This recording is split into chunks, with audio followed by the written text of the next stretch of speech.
To Ymt112 Algorithm and Programming 2. We are still discussing Chapter 16 databases. We're done with the first part in the previous session, creating a database called student1, and then creating a table in that database. And what we need to do is we need to see whether this one is available and where to see it, and we need to do the second part, or actually achieve or accomplish the second part. So let's just go through the second part so that I don't get back to this file again. Use the database created in question 1. So we created this database and display all students whose GPA is greater than 3. Okay, so what's requested is actually using some instructions queries for database so that we display all the information of these students who have or whose GPA is greater than 3. So we have these two, those are not. So we will display these two entries. All right, so let's get back to our NetBeans here. This is my program. I didn't change anything in it, what we did earlier. Okay, we've gone through it together. So now, in order for me to confirm whether this database is created or not, now what I'm going to do is, look, this is my database name. Okay. By the way, one thing I made a mistake. I said student1 database, and I created here I created it example 3. It doesn't matter. I'll change this one to example 3. I mistakenly actually put that one example 3. It doesn't matter. The name doesn't matter, but not to get you confused, creates an example 3 or creates example 3 database. Okay, so that you say like it's not student1, actually it's example 3, because I created the program and then I said maybe student1 I have it, so I used example 3, and I mentioned at the beginning of the program or the session I would just use example 3. Anyway, so this is example 3 in this case, and what are we going to do is we need to check whether it is available or created or not. We said once we run this one and we got this display that is being created, it has been successfully created. However, how do I confirm whether it is available or not? Go to services. If you don't have services or it's not actually available by default here, go to window and click on it here. It will come, it will show. So go to it.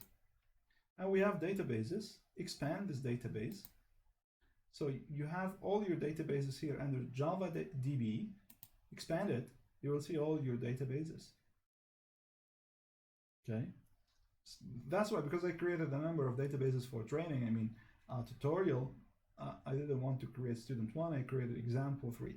So example 3, if I want to confirm whether it's the table is available in it or not, just go down here and check example 3.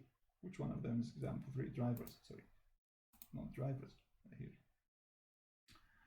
Which one is example 3? Can't see it. Let me connect it. Let me connect this. Yes, it wasn't connected, so that's no wonder, because it wasn't connected. If you don't see it here, then you need to connect it. How to connect it? Right click, connect. Okay, so once it's connected, you will see it's exactly URL here and details. So expand it. This is example 3, expand it. Now look, for example 3, like other schemas, now look, applications, blah blah blah, all these, try to expand here, applications. Now look at tables. Now we have student. Look, you can expand it and see ID, name, department, GPA.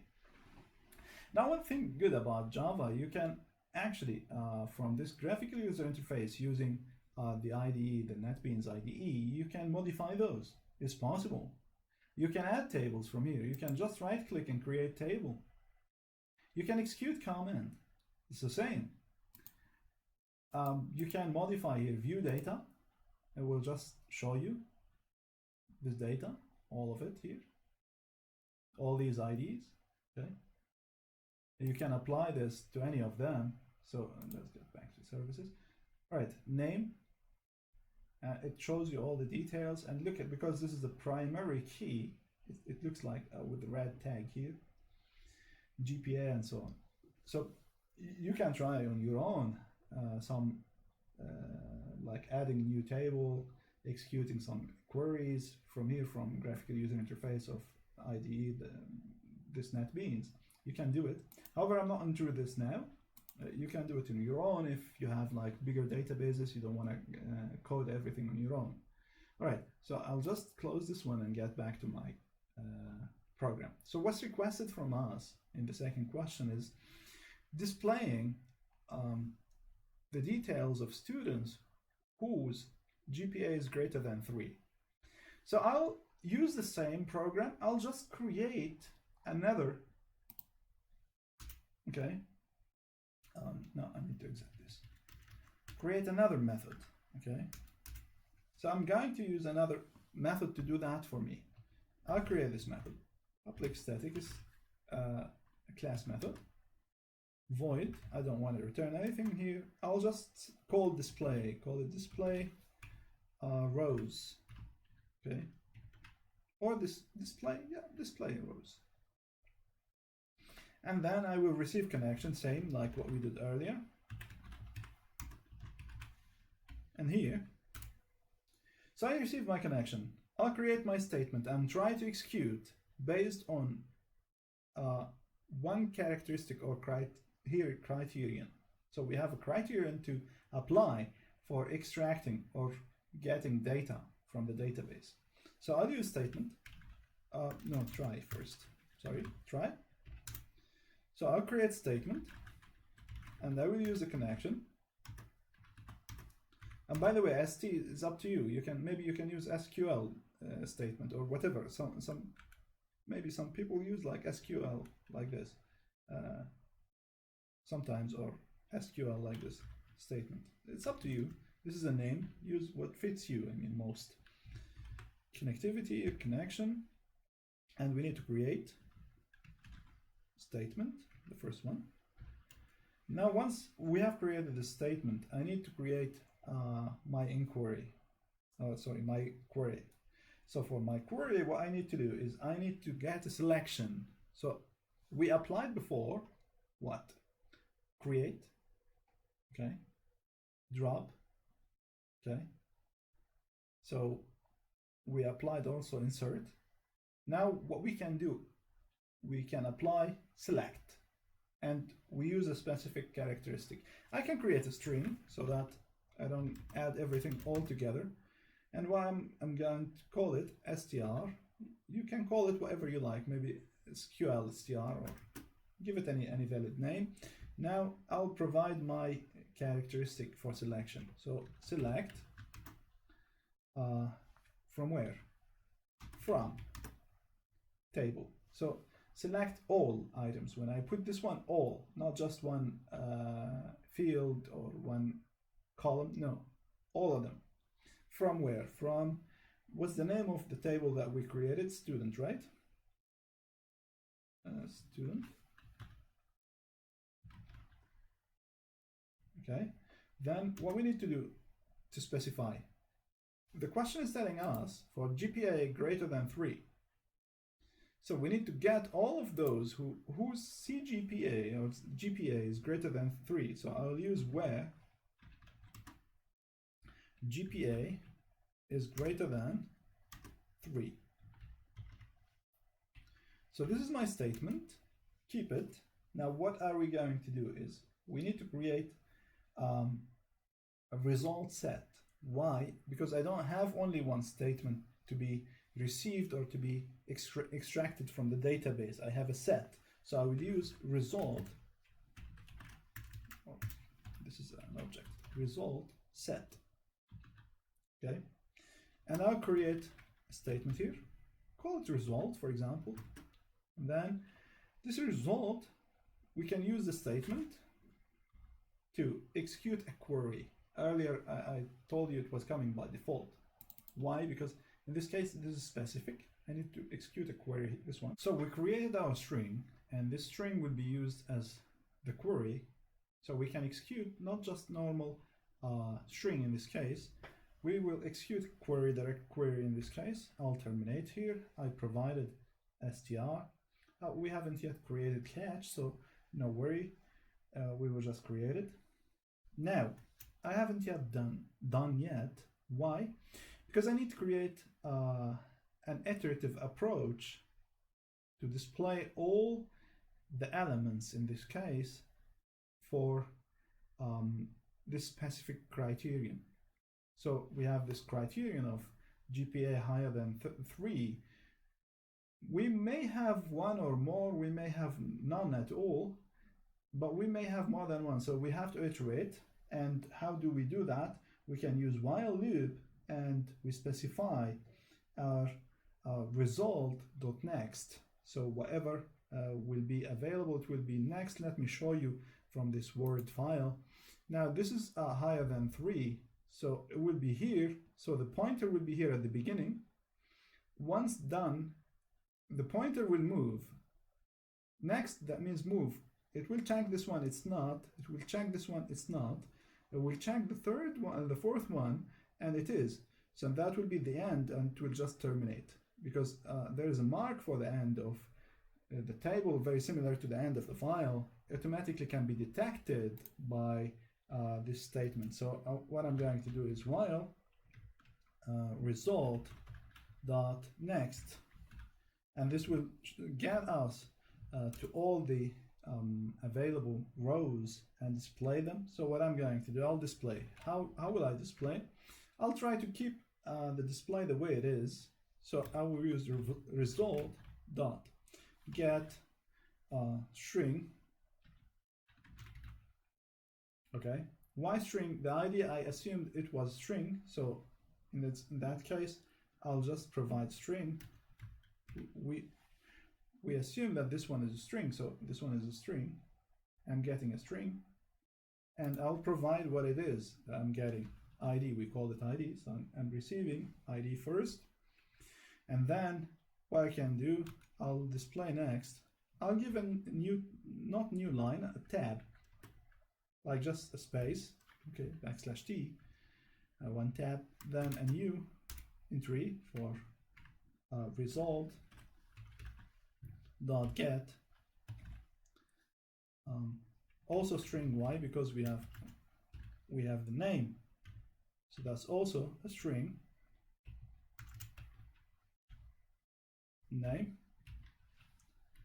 I will do the same here. I'll just add \t, and then another output result dot get, also string, and for this string we have department, it's capital department. I'll do the same, add to it \t, just a small space, a tab I mean, and finally we have the last entry here. What do we have? The GPA. So result dot get double. Why? Because this is double, not string in this case. We can provide the name GPA. That's it. We need just to take care of catch close. So I haven't yet created the catch close. I need to create it. So I'm out of the loop. Okay. Yes. So I'm inside try, get out of try. So catch. So likely we will have SQL exception. So SQL exception, if there is any exception, and as exception, and then we can display it. We can say error, and then get our default message. By the way, we can get SQL state. it's also useful if you would like to check if there is a specific exception about it. However, I would just go for message now. No need to go for that at this point. Okay, so what I did, I specified my criteria.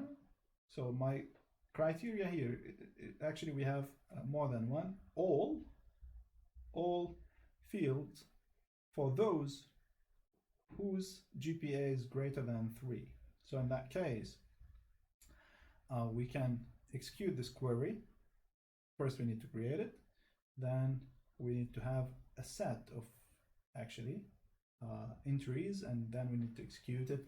Once it's done, we can display one by one. Why? Because we will have first row, in this case this is the first row, next to that it will move to this one, this is the second row, and that's how it will be executed. Let's try to run. And now remember, I said earlier, you may wonder why we need to drop any table if it is not even there.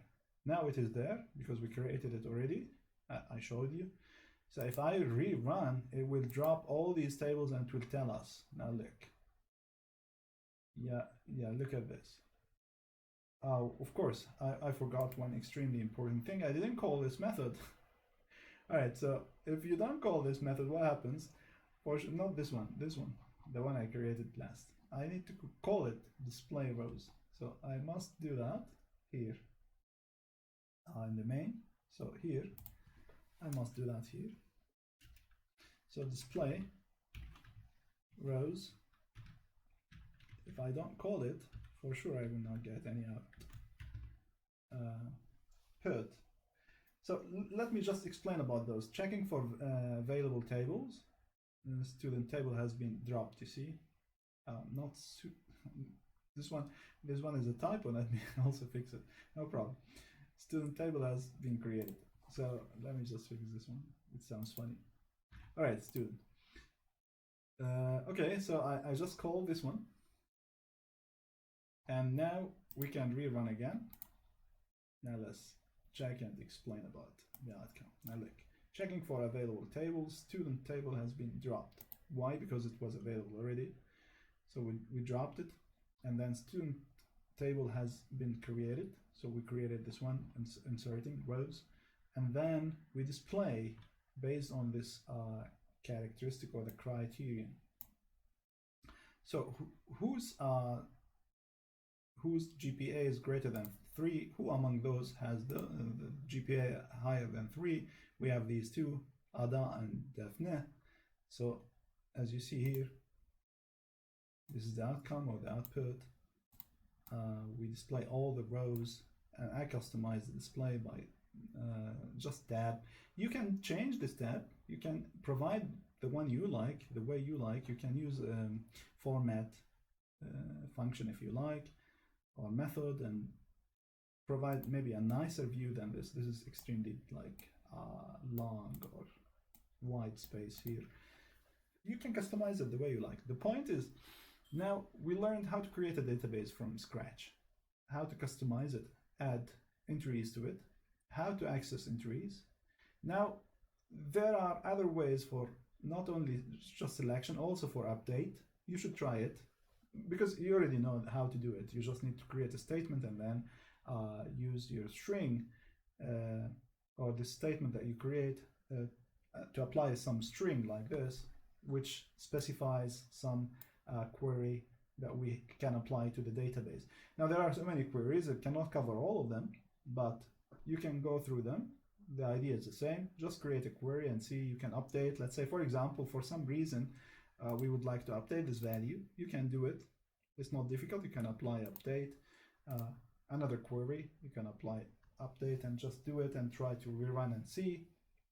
And in that case, actually, you can modify, insert, and do whatever you want with your database. If you have understood the idea of these two questions, actually, databases will be extremely easy to you. Will not be any problem. It won't bother you. And that's it actually for this chapter. I hope you guys will enjoy the session, and good luck with your final exams. Goodbye.